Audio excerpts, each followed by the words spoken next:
Hello students, আজকের ভিডিওতে আমরা নবম দশম শ্রেণীর সম্পাদ্য 1 একটা ত্রিভুজ অঙ্কন শিখব। এমন একটি ত্রিভুজ অঙ্কন শিখব যেখানে ত্রিভুজের ভূমি সংলগ্ন একটি কোণ আর অপর দুটো বাহু সমষ্টি দেওয়া আছে। ঠিক আছে, যদি ভূমি দিয়ে থাকে, ভূমি সংলগ্ন একটি কোণ ত্রিভুজটা কীভাবে অঙ্কন করতে হবে সেটা আমরা এই ভিডিওতে শিখব। তাহলে প্রথমে আমরা একটি ভূমি ধরে নিলাম।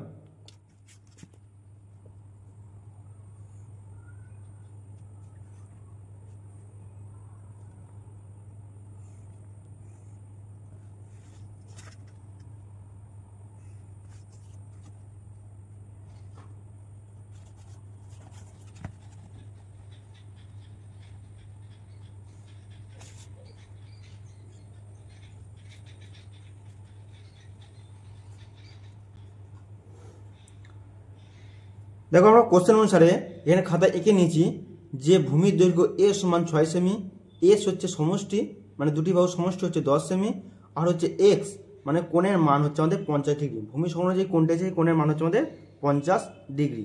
এবার কি করবো, আমরা একটা লম্বা লাইন কেটে নেব।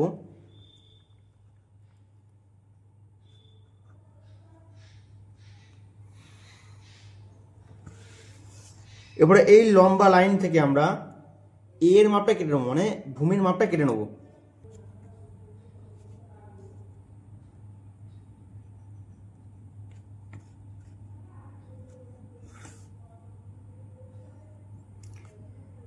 তো কেটে নেওয়ার পর আমরা একটা লাইন পেয়েছি। এইখানে নাম দিলাম আমি বি, আর এইখানে নাম দিলাম আমি সি। ঠিক আছে, এটা বিসি মাপ, বোঝা গেল। এরপর কি করবো, আমরা বি বিন্দুতে, এই যে বি বিন্দু আছে, এই বি বিন্দুতে আমরা এই 50 ডিগ্রি কোণটা অঙ্কন করবো। কোণের সমান কোণ কিভাবে অঙ্কন করতে হয় দেখো।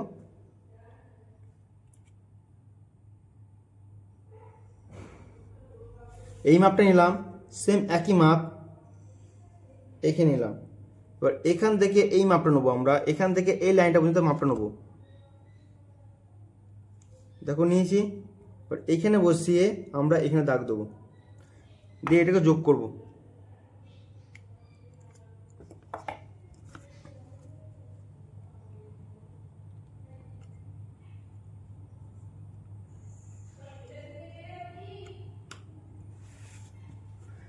যোগ করলাম। এরপর আমরা এই যে 10 সেমি মাপটা আছে এখান থেকে কেটে নেবো, সেই জন্য এই লাইনটাকে আরো একটু বাড়াতে হবে।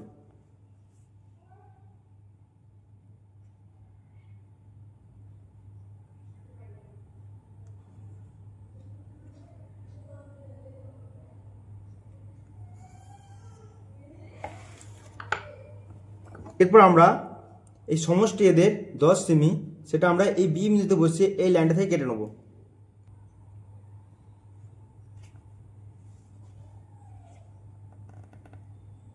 দেখো এস এর মাপটা নিয়ে নিয়েছি, আমরা 10 সেমি মাপটা নিয়ে নিয়েছি। এখানে বসিয়ে এখানে কেটে নিলাম।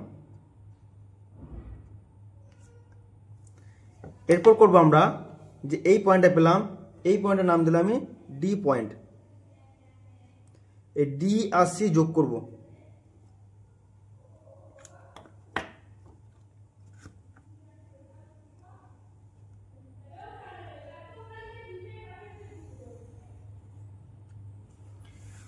ডি আর সি যোগ করলাম। এরপর আমরা এই ডিসি বাহুটা আছে, ডিসি বাহুটাকে আমরা সমদ্বিখণ্ড করব। কিভাবে সমদ্বিখণ্ড করছি দেখো। সমদ্বিখণ্ড করার জন্য আমাদের প্রথমে এই ধরে নেবো, মোটামুটি আন্দাজ হচ্ছে এইটা এতটা হচ্ছে আমাদের মাঝামাঝি। তাহলে এইখান থেকে আমরা এমন একটা বৃত্তচাপ নেবো যেটা মাঝামাঝি থেকে বেশি হয়। ঠিক আছে, এরকম টাইপের একটা বৃত্তচাপ নিলাম, এইখানে দাগ দিলাম, আর আমরা একটু বাড়িয়ে নিলাম। ঠিক আছে, এইদিকে দাগ দিলাম,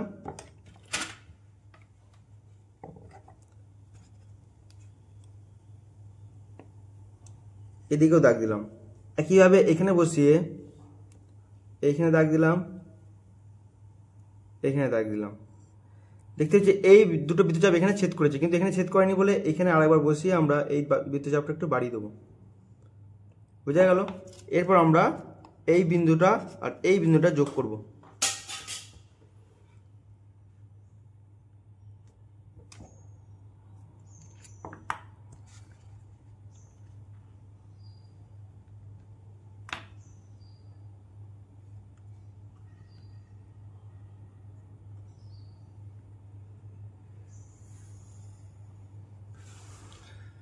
যোগ করার ফলে আমাদের এই বাহুটা আমাদের সমদ্বিখণ্ডক হয়ে গেল। ঠিক, তো এই পয়েন্টের নাম দিলাম আমি এ, আর এই পয়েন্টের নাম দিলাম আমি আর। বোঝা গেল? এবার আমরা এ আর সি যোগ করব।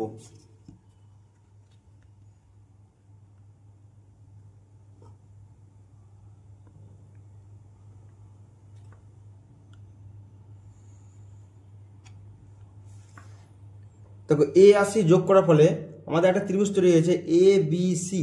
ঠিক আছে, এই ত্রিভুজটা হলো আমাদের উদ্দিষ্ট ত্রিভুজ। তা ত্রিভুজ এ বি সি উদ্দিষ্ট ত্রিভুজ।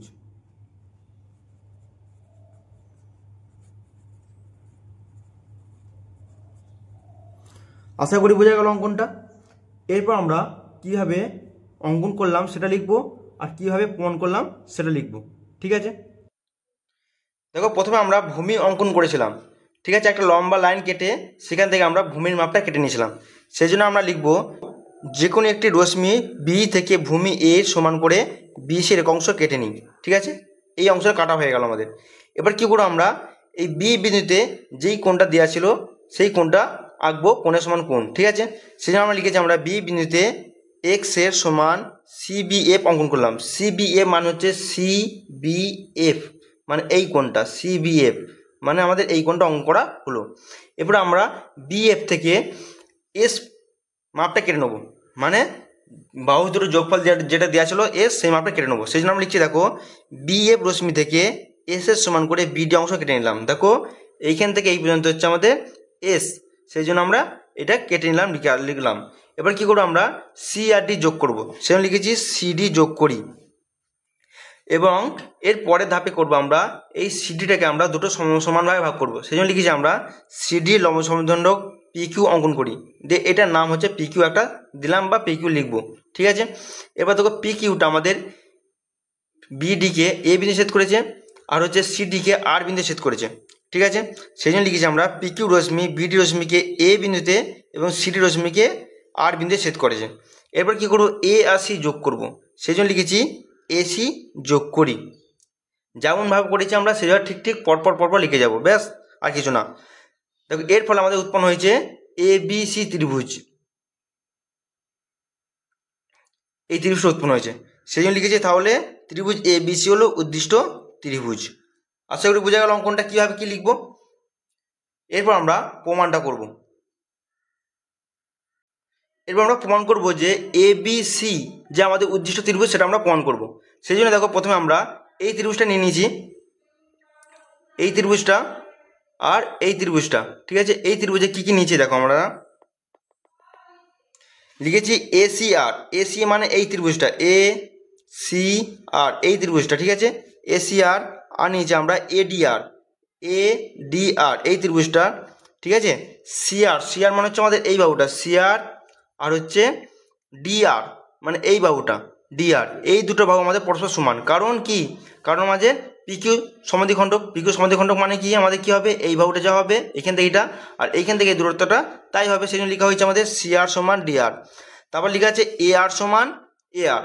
এআর দেখো এই যে এ আর বাহুটা আমাদের এই দুটো ত্রিভুজের কমন বাহু, সেই জন্য লেখা আছে এ আর সমান এআর, বা এ আর সাধারণ বাহু লিখে দিলেও হতো। এখানে এ আর সমান এ আরের বদলে এ আর সমান সাধারণ বাহু লিখলেও হতো। বা দেখো অন্তর্ভুক্ত কোণ মানে দেখো এই কোণটা এ আর সি, এ আর সি মানে হচ্ছে এই কোণটা, আর হচ্ছে এ আর ডি, এ আর ডি মানে হচ্ছে এই কোণটা। ঠিক আছে, এই দুটো কোণ আমাদের পরস্পর সমান, কারণ এই দুটো কোণ আমাদের 90 ডিগ্রি। ঠিক আছে, যেহেতু এটা লম্ব সমদ্বিখণ্ডক সেই জন্য এই দুটো কোণের মান হিসেবে আমাদের 90 ডিগ্রি হয়ে যাবে। বোঝা গেল ব্যাপারটা? সেই জন্য আমরা কি বলতে পারি, এই ত্রিভুজটা আর এই ত্রিভুজটা আমাদের সর্বসম, সেই জন্য লেখা আছে এসিআর সর্বসম ত্রিভুজ এডিআর। ঠিক আছে, তাহলে সর্বসম হলে কি বলতে পারি আমরা, এই বাহুটা যা হবে আর এই বাহুটাও তাই হবে আমাদের। সেই জন্য লেখা আছে দেখো এসি সমান এডি, এটা লেখা হলো আমাদের। বোঝা গেল? এরপর আমরা ত্রিভুজ এবিসি এর, এবিসি মানে এই যে ত্রিভুজটা এবিসি এর, এর ভূমি দেওয়া ছিল এ, কোণের মান দেওয়া ছিল একটা এক্স। ঠিক আছে, আর দুটো বাহু সমষ্টি মানে এই বাহুটা আর এই বাহুটা সমষ্টি দেওয়া ছিল আমাদের এস। ঠিক আছে, এই দুটো বাহু সমষ্টি আমাদের দেওয়া ছিল। বোঝা গেল? এরপর আমরা কি করবো দেখো, আমাদের কি লিখছি বিএ, বিএ মানে হচ্ছে আমাদের এই বাহুটা প্লাস এসি মানে এই বাহুটা সমান হচ্ছে কি লিখতে পারি আমরা বিএ প্লাস এডি। কারণ দেখো এসি যা আর এডি তাই আমরা আগেই পেয়েছি, সেই জন্য এসির জায়গায় আমরা এডি লিখেছি। বোঝা গেল ব্যাপারটা? এসির জায়গায় এডি লিখেছি, সেই জন্য বিএ প্লাস এডি, বিএ প্লাস এডি সমান কি একটা লম্বা গোটা লাইন হয়ে যাচ্ছে, তার মানে কি আমাদের বিডি লিখতে পারি, সেই জন্য আমরা বিডি লিখেছি।